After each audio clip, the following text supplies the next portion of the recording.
it's truly an honor to be here. It's been amazing already to hear all the great work that you guys are doing at AEA, and the passion that the students are showing as well. So really great to be here. So I won't. Yeah, I think I've been introduced quite sufficiently there, and quite flattering as well. So really thank you for that.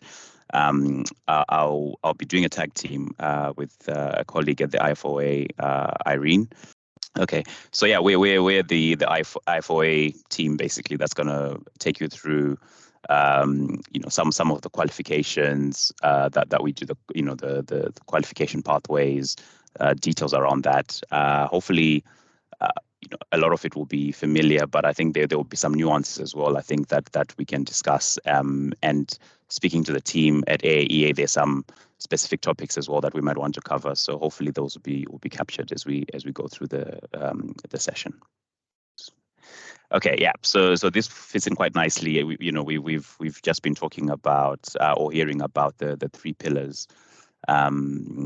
To sort of capacity creation that the AEA is pursuing, and I think that fits in quite nicely with the IFoA, because I think we do, and you'll see as we go through the slides. I think we cover each of these in quite good detail, I think, and quite good breadth and scope, and I think where there's room to grow, we are also sort of growing in those spaces, and now that we have the IFoA Foundation, which I think you've heard I'm a part of, we are even reaching sort of broader heights, I think, in terms of reaching out to students on all these pillars. So hopefully you'll be able to sort of see that as we go through the slides. Okay, so who are we? So we're a global organization. So I think we recently celebrated our 175th anniversary. So we've been around for a long time. Traditionally, a British sort of institution, and sort of British centric, in the traditions. But I think we've grown to have over 30,000 members right around the world, and I think we continue to sort of expand and look into sort of new places to sort of grow as the profession grows, and I think we've heard how we now have colleagues who are working in the energy sector, in various sectors, as we're going through this, and I think that's demonstrated as well in the markets that we're now looking to sort of grow into. Okay. We deliver examinations. We'll talk about our examinations. Again, I think I've already heard, even to sort of get an internship in your market, you're having to have to do 2 or 3, 4 exams. So hopefully some of this will be familiar, and we'll sort of pitch it accordingly. But yeah, we do global examination qualifications all the way through. And we are a full member of the International Actuarial Association. So we are always looking for ways to collaborate, with organizations right around the world who are also doing actuarial.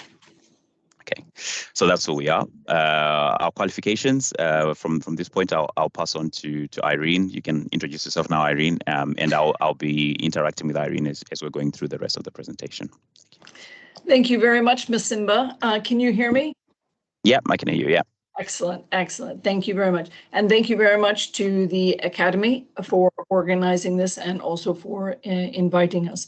So as Masimba said, we're going to be doing this jointly, so he'll be coming in and out as and when.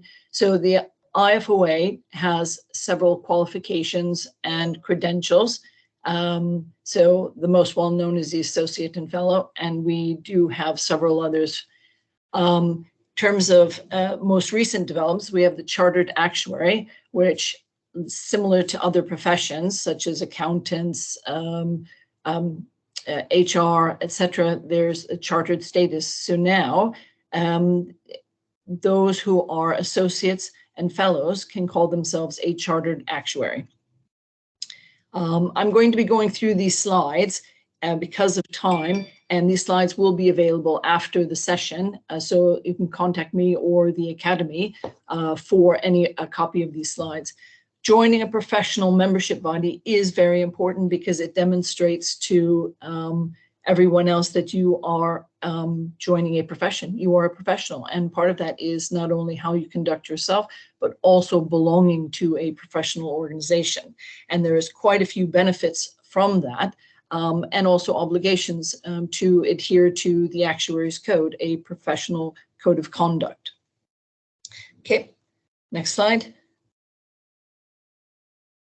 One of the things that is a benefit to people, members of the Institute, and especially as students, these are all free access in the Actuarial Knowledge Hub that members have access to. So you can see we have ebooks, so you don't have hard physical copies. You actually have resources that are available to you regardless of where you might live or work. So this is a tremendous resource that is available to members of the IFoA. So moving on.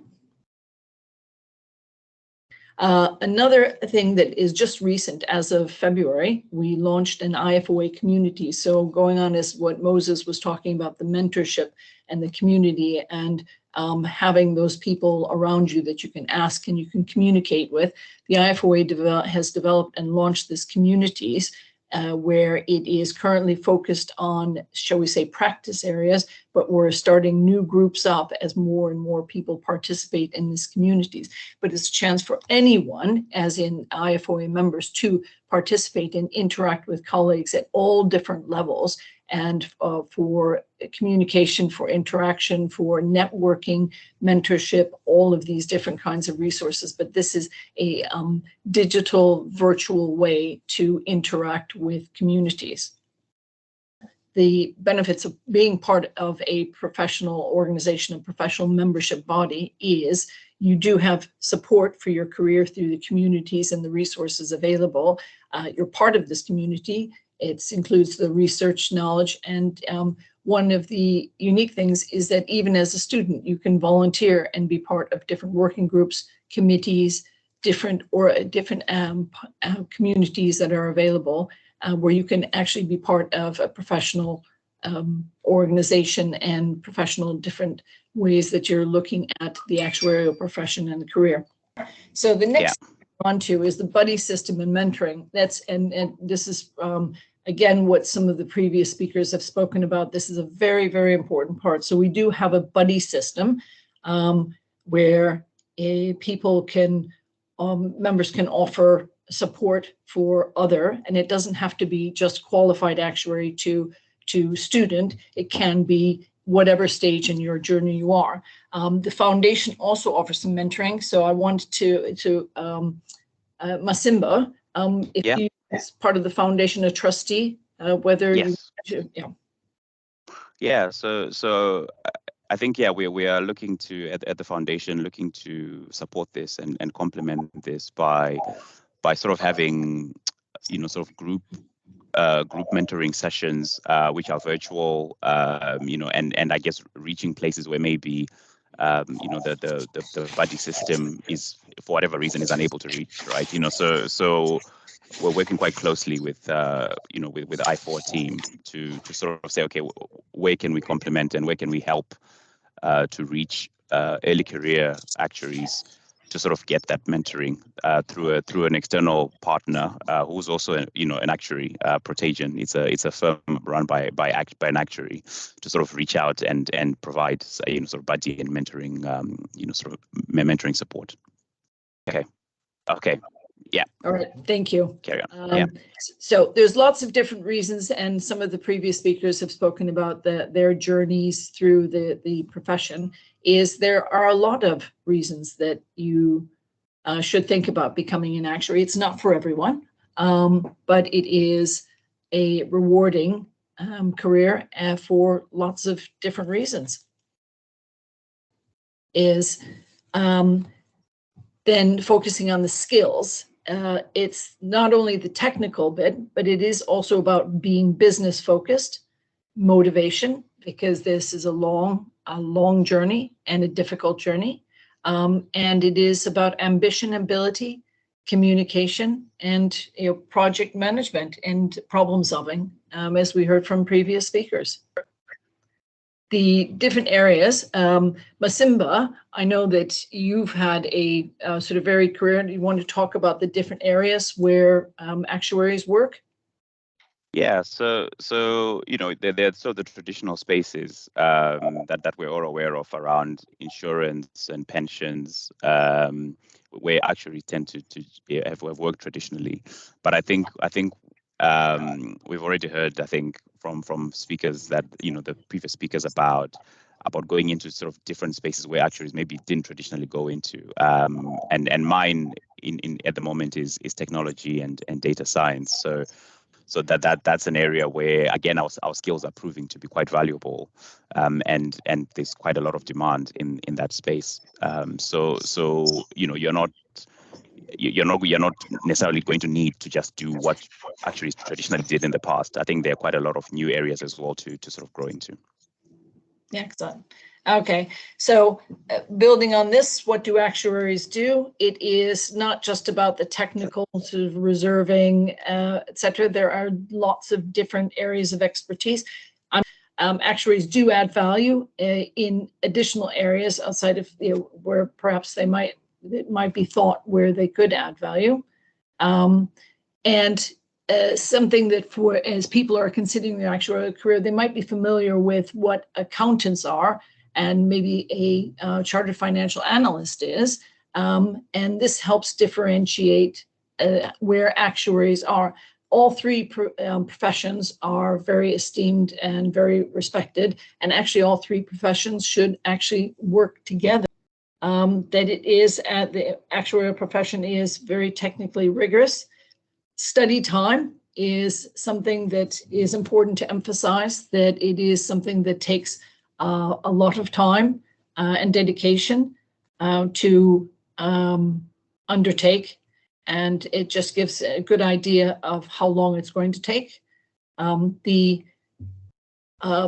qualification for the IFoA, these are all compulsory exams and tests that you have to do, including personal and professional development and work experience.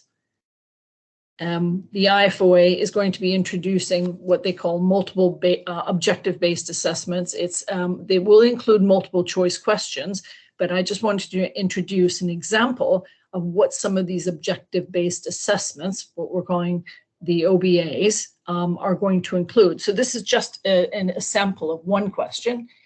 There's many different types of questions. This is another example of what some of these questions will be. So these will be, instead of writing out the answers or typing out the answers, it will be answering these questions. We do on the website have the examples, and we have sample papers of what these, we're currently going to start with the business and the finance exams, but that will eventually be moving on to some of the lower level exams.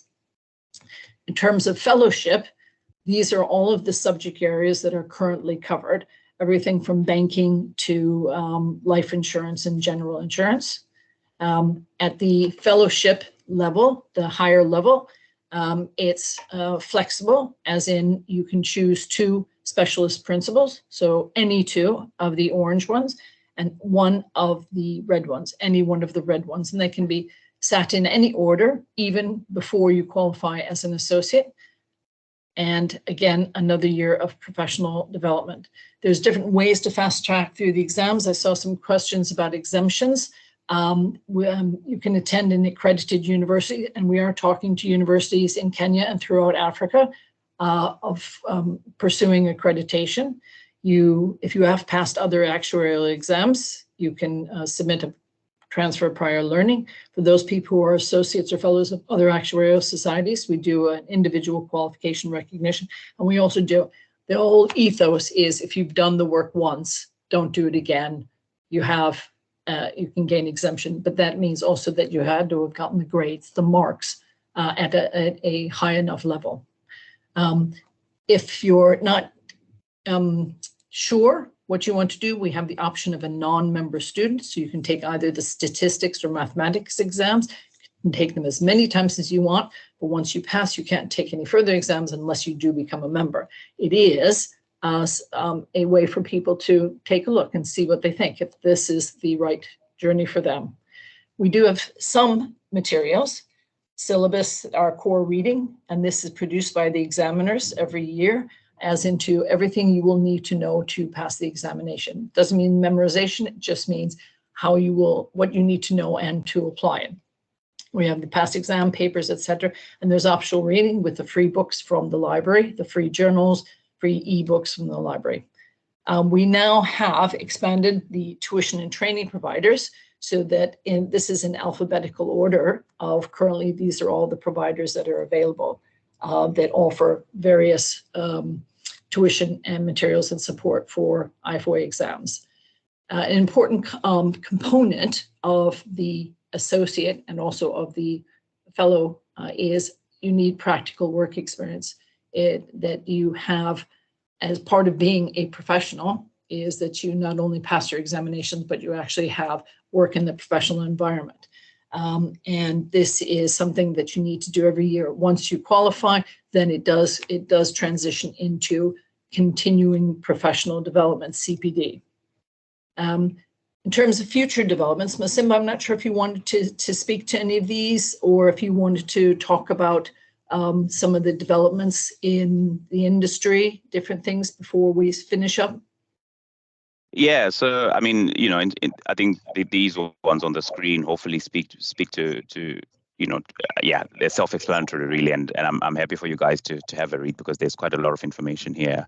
So have a look at this, and I think that in a nutshell, we are trying to sort of modernize our approach to exams. We're trying to make sure that they're flexible. We're trying to make sure that we, ultimately we can get to a point where people can sit next to each other and take the exam, and we don't have to worry about collusion. The same exam. I don't know. In theory, people can even sit sort of different questions, whatever it might be. I think if you think about it in the future, there shouldn't be an issue sort of around collusion, and it makes it more flexible to sort of take these exams. So I think that's sort of from my perspective where we hopefully will get to in the future in terms of exams.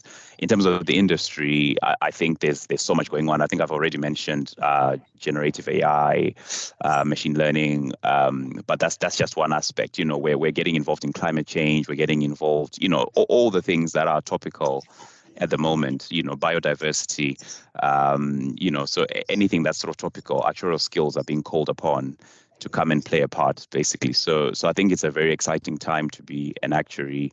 I've thoroughly enjoyed it. I'm a child of Zimbabwe, and the profession has taken me all over the world, and I'm thoroughly enjoying it. That's why I'm here, basically. So I'm conscious of time, so I'll allow us to take questions, basically, and I'll be looking at questions while listening to other speakers. But yeah, looking forward to interact. Please connect with us either directly at the institute or to me directly via LinkedIn. I'm happy to sort of carry on. Thank you.